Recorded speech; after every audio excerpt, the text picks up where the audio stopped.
So you want to be in your shelter right now in Claremore, anywhere near Claremore, and you can see, yeah, tornado. It looks like it's on the. It looks like it's at least the top part looks like it's a funnel, but notice at the bottom the circulation that's hitting the ground. So that's a tornado that you're seeing there. That picture from James Gordon, and that's going to be looking north to northeast of the airport. The Bethel Seventh-day Adventist Church reported to be damaged with the roof partially torn off. There were 10 people inside. Thankfully, they are okay. And this is the tornado. This is a viewer that sent in this video. And it looks like he lives in Stone Canyon looking back to the northwest. There it is. There's the tornado in parts near Owasso, near Stone Canyon. Reports of damage in Stone Canyon. So I'm not sure where he lives, but you can see.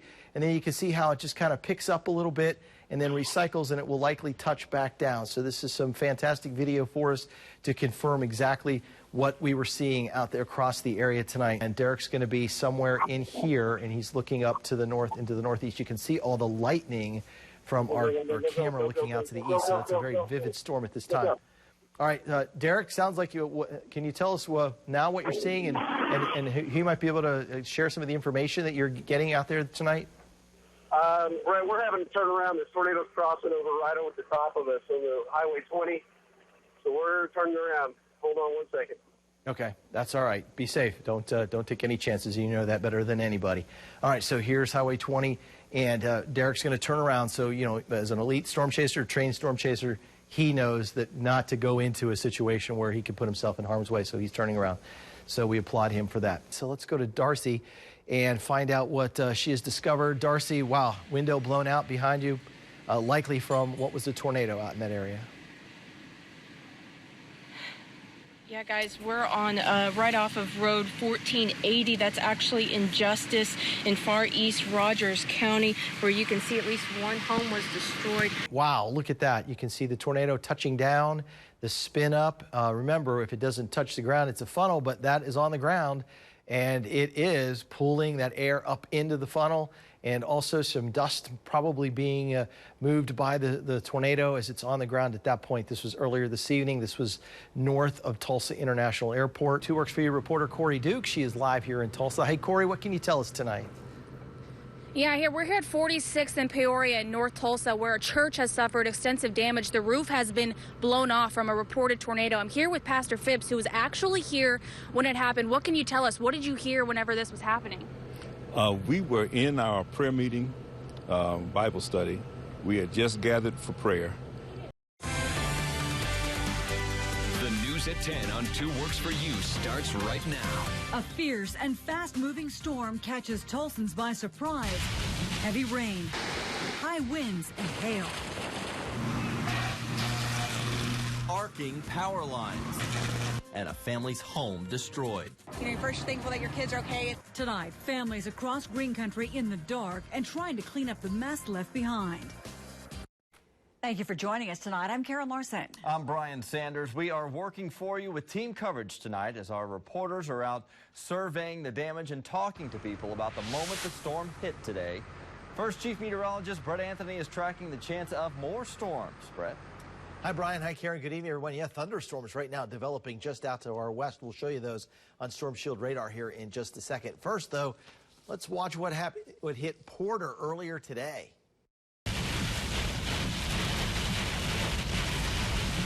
Wind raging through Porter, and look at the damage these winds caused.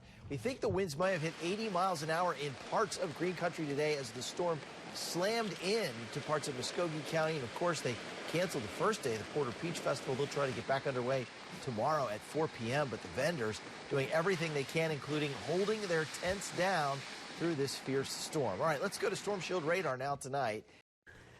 Oh, a bad day for Green Country trampolines, including this one that's shown in a picture from Cody here in Tulsa. Derek James also tweeted this picture of a trampoline thrown into the middle of the road. He says, "Free trampoline, anyone?" Just email your pictures to weatherpics@kjrh.com. Brett will be back with a look at our forecast when we come back. 2 Works for You begins right now with a Storm Shield weather alert. A state of emergency in Oklahoma, the ice storm that crippled the West Coast, targeting Green Country tonight. And right now, the roads are clear, but with conditions changing, things could be drastically different in the morning. We are working for you tonight with team coverage. Our Storm Shield weather team's analyzing the latest data, and we start with Brett Anthony in the Weather Center. Both coasts and much of the country in between already dealing with or bracing for major winter storms. My hands are so cold right now, and so I can't even imagine. Oh boy, there's even talk of blizzard-like conditions this weekend in the Deep South, but now Mother Nature is focused on Oklahoma. From the timing to flight delays and the unseen dangers of winter weather, our team is working for you tonight. We start with our chief meteorologist, Brett Anthony, and his freezing forecast. Brett. It is definitely cold, that is for sure. Good evening, Brian. Good evening, Karen, and hi, everyone. We're looking at the snow now starting to move into Oklahoma. Well, right now, roughly 700 flights delayed or canceled all across the country. Here's a look at the misery map from FlightAware.com. You can see the airports in Los Angeles, Salt Lake, and even Denver. They have most delays tonight. It's been a very rough day for folks traveling through Tulsa. Well, Facebook is buzzing as we all prepare for the cold this weekend. David Hutchins in Oklahoma City posted, "Threat of ice, must buy bread. For some reason, it's an Oklahoma thing." Devin Whitaker from Norman wrote, "My first ice storm in Oklahoma. I honestly didn't understand storm preparation until I saw the bread aisle at our Walmart.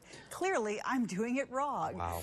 We will show you more pictures coming up later. You can stay ahead of the winter weather by downloading our Storm Shield weather app. As we've mentioned, just search for it in our app store. The news at 10 on 2 Works for You starts right now. Tonight, we are working for you with 3 breaking news stories. An accident at a Tulsa pool now turned deadly. Also, new information on this afternoon's deadly rollover in North Tulsa, and crews battle a massive house fire in Owasso. First, a traffic alert tonight in Midtown Tulsa. I-44's eastbound ramp to the Broken Arrow Expressway closed because of a crash. This is a live look at the area from one of our traffic cameras. No word yet if anyone's hurt. Watch for updates on air, online, and in our 2 Works for You app. Fire crews had trouble fighting a house fire tonight near the Tulsa-Owasso border. 2 Works for You reporter Katie Wisely is live on the scene. It's just east of Mohawk Park. Katie, what can you tell us? You think we're going to be mad a week or 2 and it'll blow over? This will not blow over. The Reverend Al Sharpton demanding change tonight in Tulsa. I didn't come to start trouble. I come to stop trouble.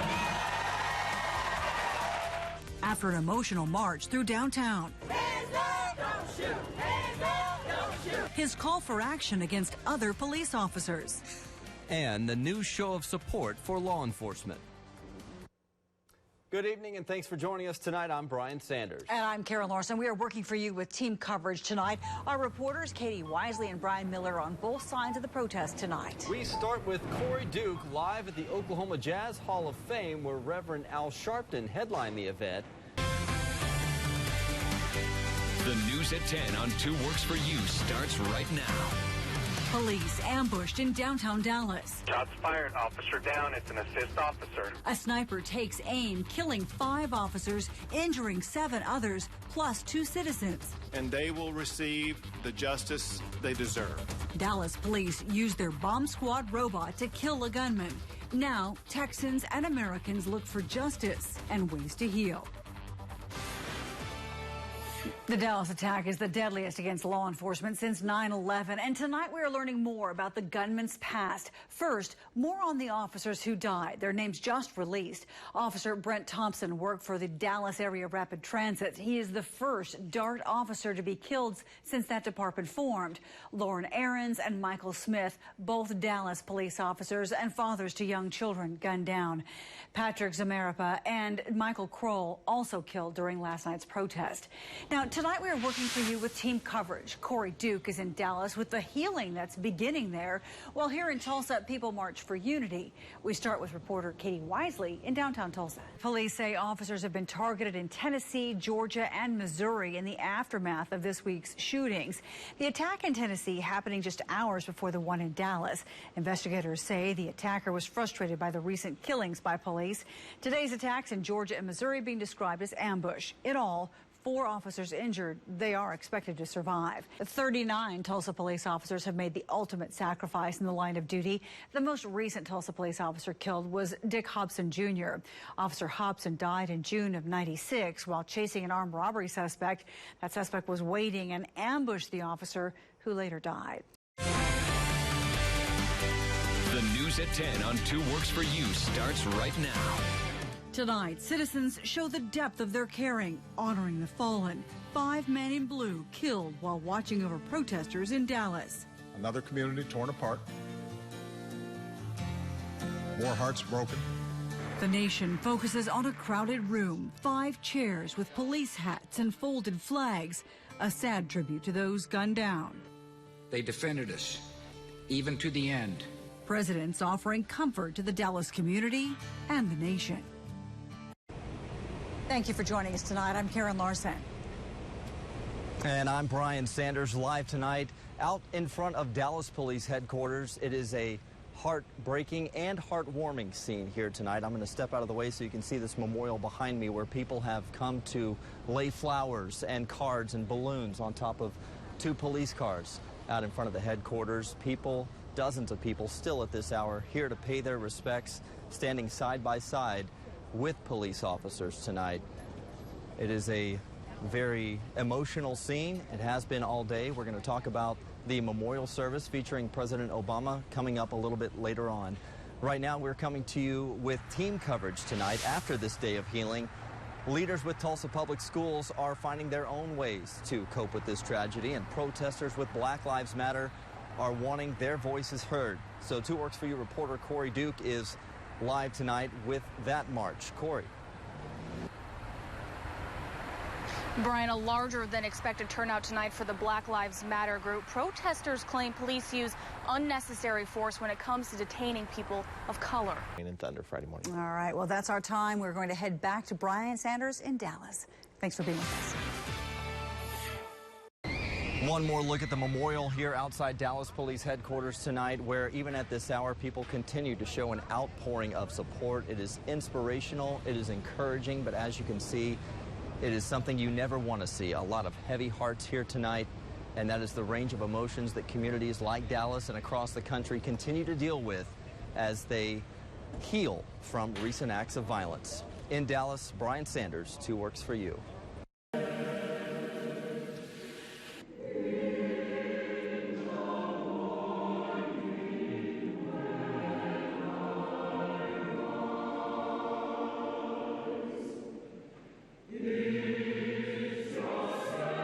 A tragedy in Broken Arrow almost coming to an end now, in court at least. 19-year-old Robert Bever sentenced to life in prison today without parole. He pleaded guilty to stabbing 5 of his family members to death last July.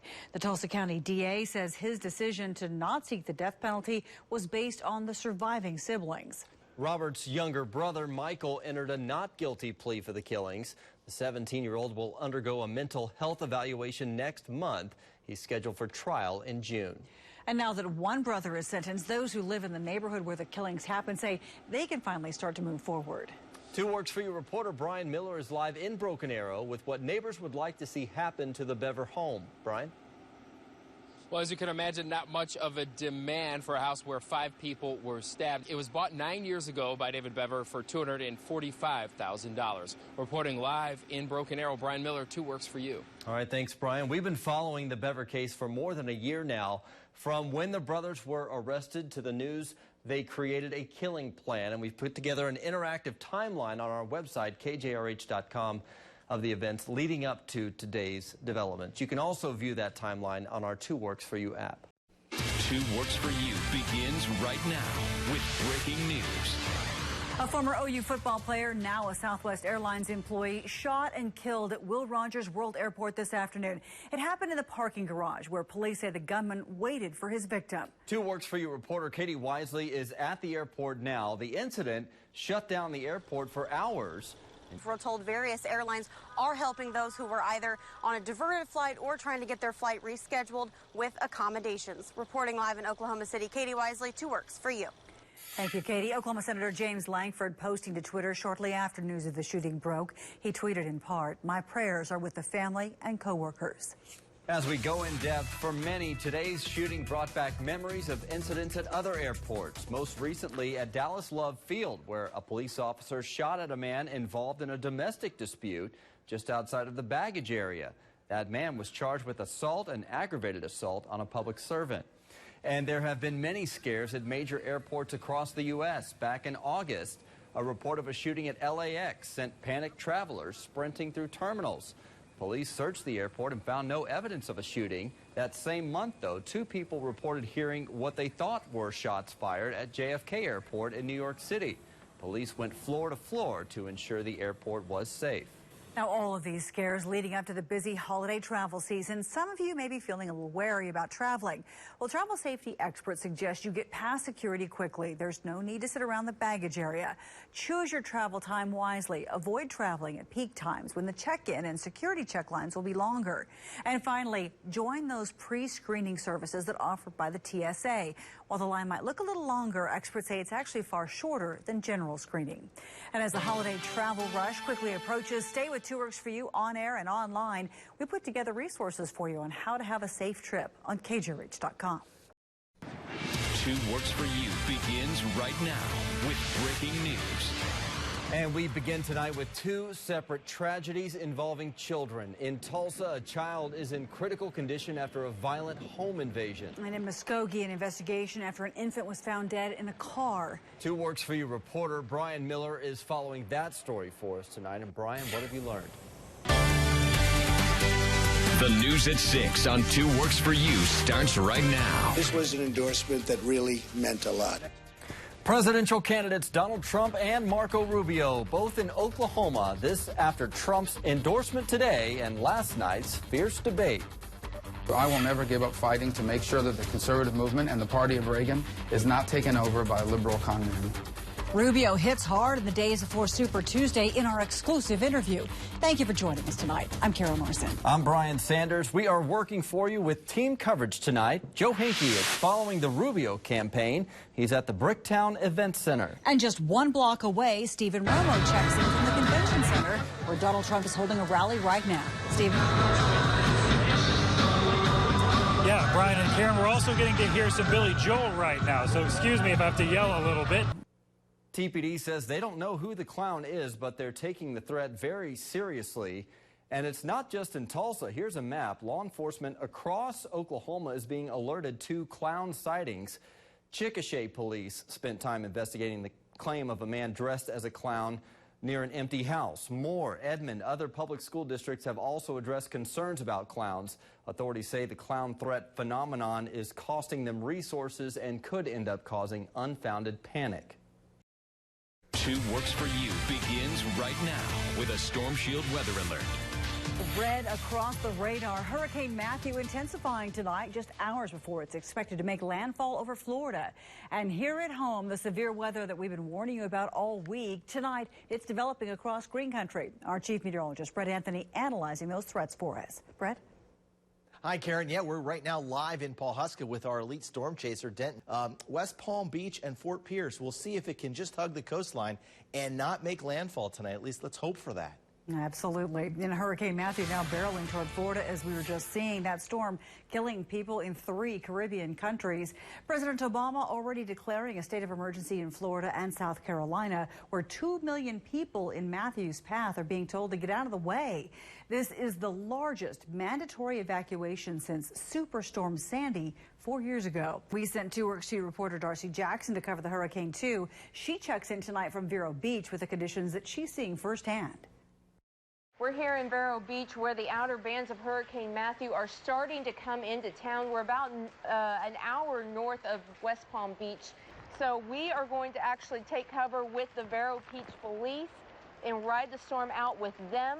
And we will continue to bring you updates there in Tulsa as we get them. In Vero Beach, Darcy Jackson, 2 Works for You. Now, you can get updates from Darcy online as she covers Hurricane Matthew, and the cleanup efforts are sure to follow. Watch for Darcy's posts on Twitter and Facebook, as well as the KJRH Facebook page. Now, we are really just starting to see the impact from Hurricane Matthew on Haiti. 2 days after it made landfall there, Haitian leaders now reporting more than 280 people died in the storm. More than 28,000 houses were damaged, and these are just the preliminary numbers. The death and damage tolls are expected to keep rising.